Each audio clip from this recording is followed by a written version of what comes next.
Hey everybody, thanks so much for watching again. We're really excited for this Sunday. We have some great options and great conversations to be had during our youth group. For those of you out at the 360 United campus, we're looking forward to this last soft launch before we begin hard on Easter Sunday. And for everybody that's on the Annona campus, we've got a great night planned at Sunday Night Youth as well as we continue in our series called Once Upon a Time. Now before we get there, I want to give you your tip and trick of the week. We've been working through this document called The Art of Asking Questions, and there's a whole long list of different ways that we can lead through questions in our small groups. Now this week, the tip that we have is repeat long answers with a quick summary. When one student talks for a long time and is really confusing sometimes or loses focus, you tend to lose the rest of your group. To bring them back in, give a quick summary or gently ask for one of your other students to give a summary of what that student said in their answers. And that will do one of two things. The first thing it will do is it will re-engage the group back together. That's always helpful to get everybody back focused on what we're talking about and the purpose. The second thing that it will do is it gives value to the person's answer because it was good enough for you or for someone else to repeat and to add a summary to. Even if it's not correct, it can open up a good dialogue to summarize a quick answer or a long answer with a quick summary from one of the students. So I challenge you to try that this week. Repeat long answers with a quick summary, help re-engage everybody together and give value to the person that's trying to explain their answer. It's a really good option. So this week we are in week 3 of Once Upon a Time. We're talking about prayer and looking at some other stories from Jesus. So to start things off, I want to paint this picture for you. You know the feeling that if you remember what it was like to be a little kid, to want a game or want a stuffed animal or want an action figure or a piece of candy or something so badly that you just had to ask for it. So you ask your mom or dad and they tell you, no, not right now, maybe later, we'll talk about it. And to your little kid self, this is heartbreaking. The whole world felt like it was hanging in the balance with this question.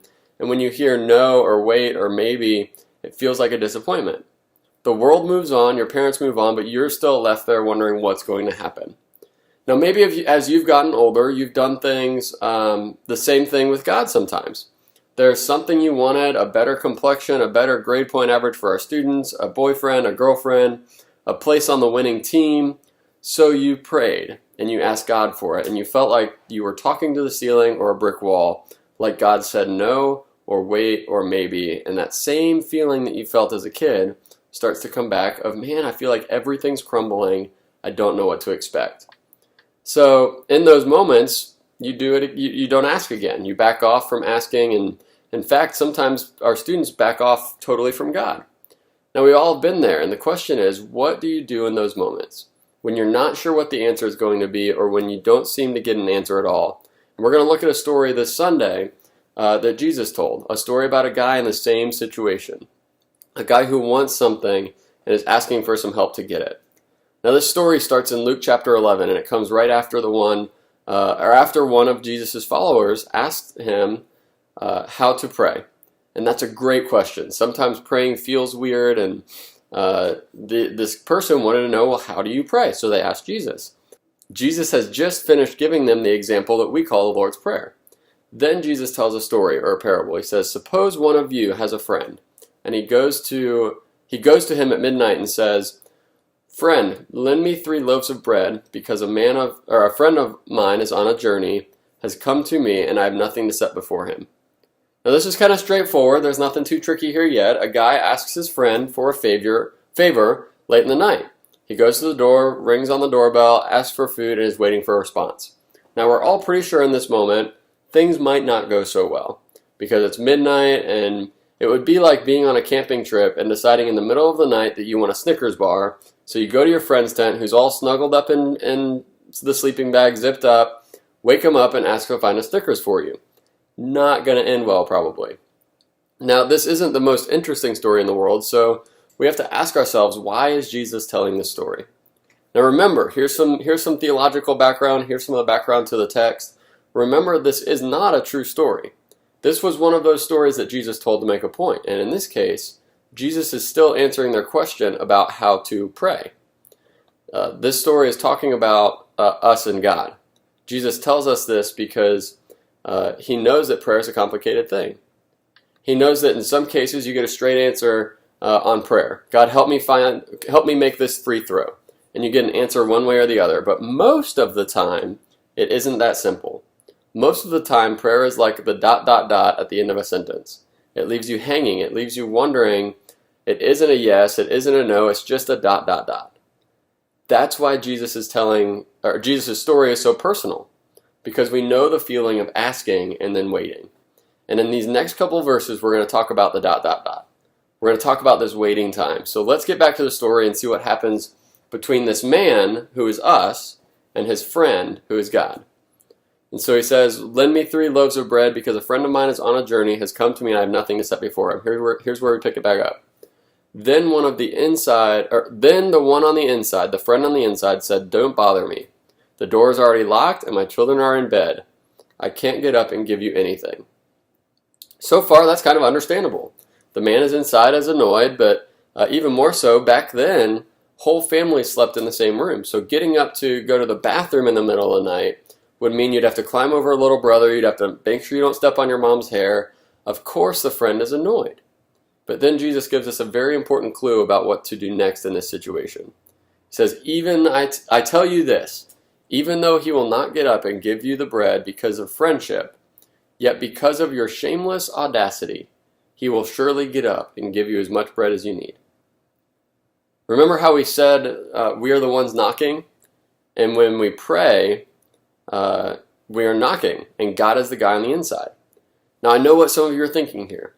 That makes God the annoyed man who doesn't want to get out of bed or be bothered. Is that how it works? Does that mean God's annoyed with us? No, that is not what we're talking about. Or what Jesus is saying here is that the friend will get out of bed because of the man's quote-unquote shamelessness, or his willingness to humble himself and ask for help.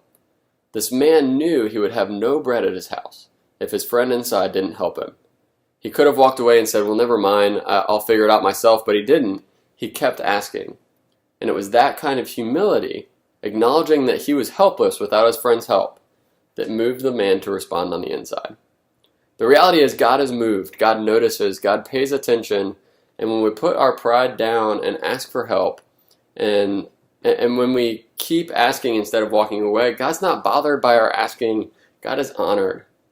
And when we realize we can't just walk away, we can't just handle it on our own, when we realize God really is the only one who can help us, we become persistent, we become asking.